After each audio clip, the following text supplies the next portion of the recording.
years, I saw many times. So this, you're all fine with this?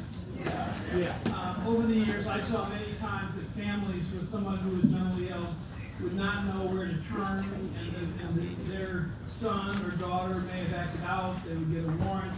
They'd have the person brought to the jail block at jail in the hopes that mental health treatment would occur at the jail. And it doesn't happen there. And it was heartbreaking over and over again to talk to families where they were turning to the criminal justice system wanting treatment, where that's not the place where it's going to occur. In fact, there's probably going to be a lot more harm done to the person who is ill by being in that environment. And so, Nashville at that time, we had severe jail overcrowding issues, and I worked on trying to help alleviate those issues. Obviously, I wanted what was best for our clients, and we looked for ways to work with the mental health community in terms of emergency responses, and also with the sheriff's department to get people circulated out of the criminal justice system to where they could actually get help. That was key. Also, there are lots of people in jail that have mental health issues, and they are there for committing or allegedly committing a serious crime, and they're not going to be released. And there are scores and scores of people who are duly diagnosed, who may have a mental illness, but in addition to the mental illness, that's compounded by having a drug or alcohol addiction that compounds those issues. I dealt with those issues almost every day. And as time went on, we worked harder and harder with our sheriff and with the folks doing emergency services to try to keep people out of the criminal justice system. I think that's important, and sadly, that remains a current issue. Also, in terms of dealing with mental illness, obviously, in terms of the criminal law, there's a great intersection between mental illness and the criminal law. And I taught at Vanderbilt mental health law for a number of years because of sort of my involvement with those issues. I think right now it's more important than ever that we keep in mind that we should not be stigmatizing people with mental illness, that we need to be educating the public about that particular condition, educating the public about the need for more resources, to have more home treatment, home residential type treatment available to people in the state of Tennessee.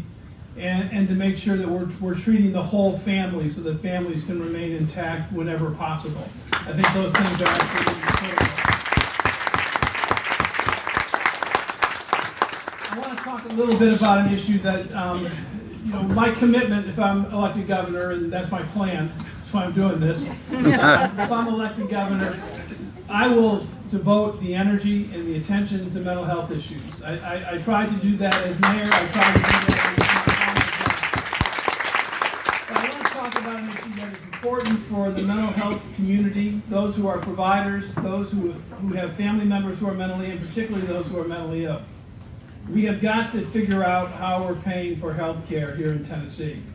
I think the biggest mistake that our legislature has made in my adult life has been the failure to do Medicaid expansion. Woo! Woo! It is not only a political failure, it's a financial failure, and it's a moral failure. Amen. What has happened is this. We have said no to an expansion of Medicaid, an expansion of coverage that would help people who are, for the most part, working people with lower incomes, and people with pre-existing conditions, people with disabilities, from getting access to health care. And by saying no to that, we have lost, over the course of the past few years, over $4 billion, with a B, billion, in money that could have been used to give access to health care. So we have 300,000 people who basically go without insurance. And that means 300,000 people who don't get medical care when they're sick, and that is a tragedy. Or they get medical care and they have bills they can't pay and they file bankruptcy. And our state is one of the leading states for bankruptcy, for personal bankruptcy, and medical bills are a huge part of that. Or they don't pay the bills and there's no reimbursement for the hospital. And as a result of that, we have had hospitals in our state close. We have now had 11 hospitals in Tennessee close. And these hospitals are mainly located in small town in rural Tennessee. And you know what that means to a community when the hospital closes. It means that you don't, you're going to have a hard time attracting business. You're going to have a hard time attracting new residents and keeping the residents you got. And it means on a human level that you're 30 minutes or more from getting help when you have a heart attack or appendicitis, so your child breaks her leg playing soccer. I mean, it becomes a real safety issue. And so I think we have to address that. And one of the things that comes from having Medicaid expansion is we would be able to respond a lot better than we have to the opioid addiction crisis in our state. You know, we have put money aside in this recent legislature, but not enough. You know, I'll just give you an example. Here in Nashville, we got a great organization called Renewal House that works with women who are pregnant or have young children who have an addiction. There's over a 50-person waiting list to go to that program. And it's the only program in the area. And that's happening all over our state. You know, Virginia recently did Medicaid expansion, and they're going to show us the way how you can use those dollars to help increase the amount of care you can give to people who are addicted. And by not doing Medicaid expansion, we're spending our state tax dollars for things that we don't need to, that we could have used federal dollars for. And that keeps us from providing educational and other services, mental health services that we could be providing. That's a crucial loss. And don't forget this, when you think about it, when people make the argument, well, this is expensive, this is no. What's happening right now is we send our federal tax dollars to DC. They run a program called Medicaid expansion. They send out that money back to the states, to 34 states. And one of those states is not us.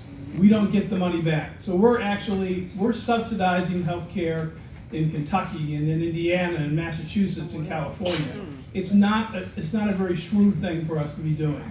So that's going to be my focus. I think we need to have a governor who's going to focus on people, who's going to focus on people's health, whether it's physical health and mental health, and is going to say that we understand that part of a successful state is having great businesses and having great jobs and having a strong economy.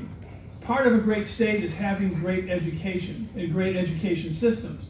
But it's also part of a great state when we take care of our health, everyone's health, and we create a healthy community. If you have any easy questions, I'd be happy to answer them. Yes, ma'am.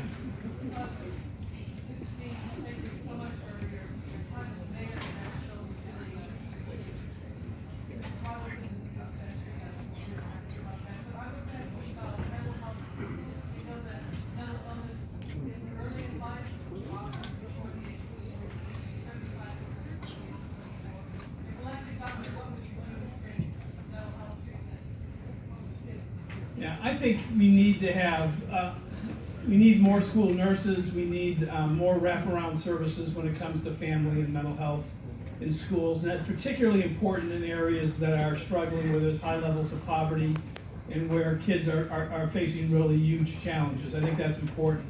And I think that's a critical place for us to start. We also have to acknowledge that, you know, we're in a situation now where kids who are mentally ill, who might have be showing signs of thinking about suicide, are taken to an emergency room, and there's no beds for them to be taken to outside of the emergency room.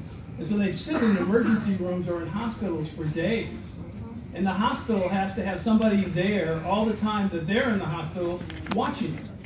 It's an incredible waste of resources. It's an incredible disservice to these young people that they're not getting the medical attention they need. And it's twice as expensive. I mean, we're taking up valuable space in a hospital, and we're having some of the important employees who can provide health to others just sit there and have to watch it and watch a young person like they're in jail. And that's another thing we gotta do better on. There are more serious mental health issues, particularly as it relates to suicide, that we need to be addressing much more strongly than we have in the past. Absolutely. Anything else?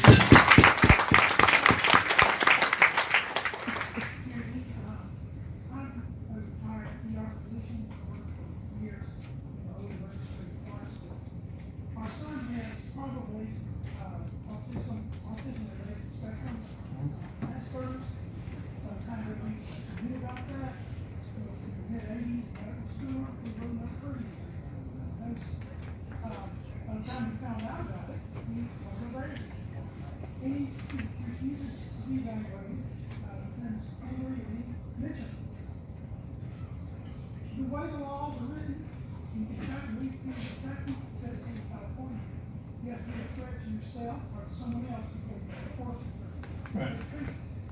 Like you said, we might come to the point where we get him arrested because we didn't want him to become a criminal. So meanwhile, he sits at home. It's been so bad that we bought a house in Jackson, Tennessee. We haven't escaped.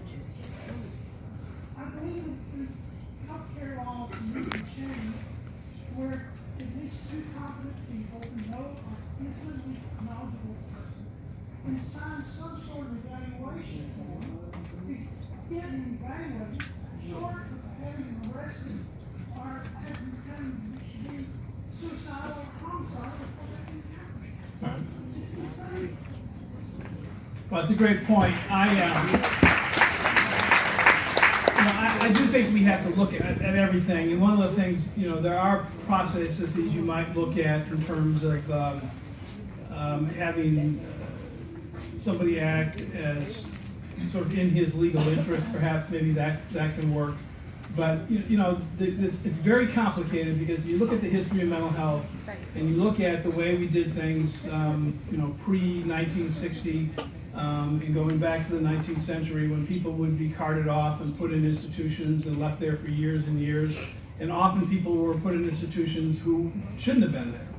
And then you had this body of law develop that you could only do that when there was a threat to oneself or to another before somebody could be institutionalized. Right. But in this particular situation, I think you do want to have a mechanism where you at least could get some medical advice and he get the attention that he needs. And there may be, and I don't necessarily have the answer, but I'd be happy to look at that as governor to see if there's things we need to be doing, but also if I'd be curious to know if there's anybody out there. I can't stay to hear it, but if folks have any ideas how else that could be approached, there may be a way that exists right now to do that. I hope there is.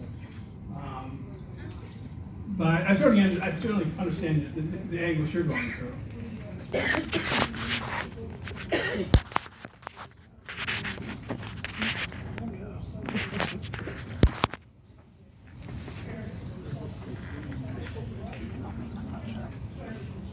Right. Right.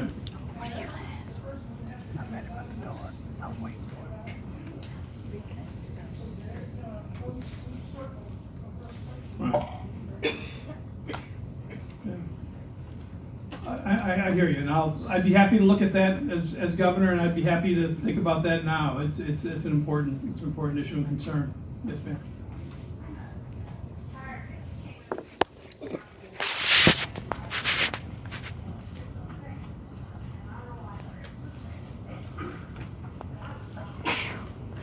Bless you.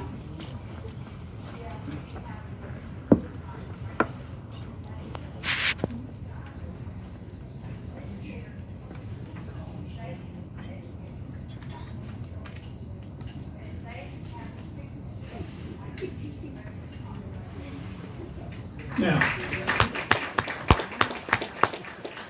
No, that's a very valid point. And I think as you want not only educators to understand people who have mental illness, be able to help identify issues early on and so forth. That's a great point. I agree.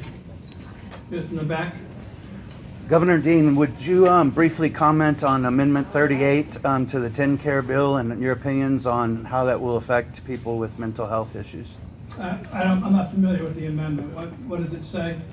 20-hour voluntary work, 20 hours of paid work. The work requirement. Yes, sir. Well, I mean, look,